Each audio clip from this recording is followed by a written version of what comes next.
Propaganda RUU 355, netizen sindir menteri. Minggu ini RUU 355 kembali diperkatakan dalam media sosial.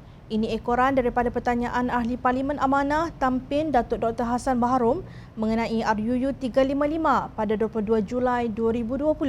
Beliau menyoal, minta Perdana Menteri menyatakan apakah kerajaan berhasrat membentangkan RUU tersebut untuk kali kedua. Jika ya, bila dan bagaimana ia hendak dilaksanakan? Jika tidak, mengapa? Jawab Timbalan Menteri Agama Jabatan Perdana Menteri yang juga Ahli Parlimen PAS Pengkalan Cepa Ahmad Marzuq Syari. Untuk makluman ahli yang berhormat, kerajaan sentiasa terbuka terhadap cadangan penambahbaikan berkaitan penggubalan undang-undang daripada pelbagai pihak. Walau bagaimanapun, cadangan ini memerlukan pertimbangan dan penelitian secara menyeluruh bagi memastikan cadangan tersebut selaras dengan peruntukan Perlembagaan Persekutuan. RUU 355 ialah rang Undang-Undang Akta Mahkamah Syariah, kurungan bidang kuasa jenayah 1965. Namun, apa jadi kepada janji PAS untuk melaksanakan hukum hudud, hapuskan judi dan arak setelah parti itu berjaya menguasai kerajaan negeri dan persekutuan? Sedangkan dengan RUU 355 pun, PAS sudah kluk-klek. Beberapa aktivis dan netizen berkongsi luahan hati mereka berhubung dengan kenyataan Timbalan Menteri berkenaan. 3 tahun walaupun diheret ke sana sini, daripada merbuk sampai ke jalanan dikatakan RUU 355 adalah penyelesaian semua masalah umat Islam. Siapa yang menolaknya kelak akan mendapat tempat di jirat Cina. Kini dengan istidraj dari Yang Maha Esa, mereka berdalih bila kata RUU 355 masih perlukan pertimbangan dan penelitian pula. Sindir aktivis Muhammad Mukhlis Muhammad Sharif. Beliau mempersoalkan aspek pertimbangan dan penelitian yang digunakan oleh PAS semasa riuh rendah mengenai RUU 355 dahulu. Waktu mereka nak tanam orang di jirat, mana dia pertimbangan dan penelitian?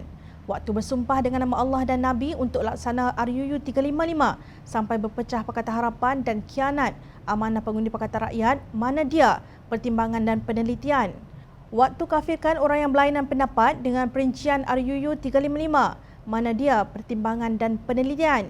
Seorang ahli akademik, Sahul HM, menulis, ada orang Allah muliakan mereka dengan pangkat dan jawatan.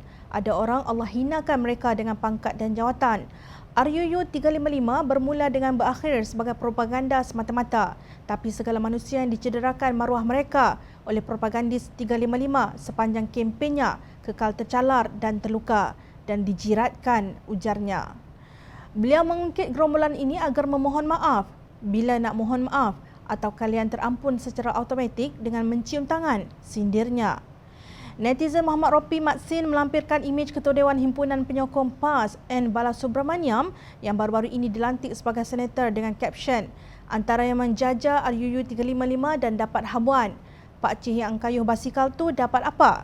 Beliau dipercayai merujuk kepada seorang lelaki yang mengayuh basikal dari Baling ke Padang Merbuk untuk menyokong RUU 355. Benarlah seperti kata pengarah Hal Ehwal Syariah Parti Amanah Negara, Ustaz Zulkarnain Abidin Al-Abriyadi, bahawa kini PAS tidak punya wajah, tidak tahu hala tuju, tak ada matlamat, tak ada panduan, tak ada karisan, tak ada sempadan. Tidak ada apa-apa lagi pada parti itu, hanya tembolok, tegas Zulkarnain. Banyak lagi luahan yang bertaburan di media sosial yang menyindir PAS kerana kegagalan parti itu untuk mempertahankan nyawa mereka. Sikap pemimpin mereka sudah sinonim dengan slogan malu apa bosku kerana mereka langsung tidak malu apabila mungkir janji.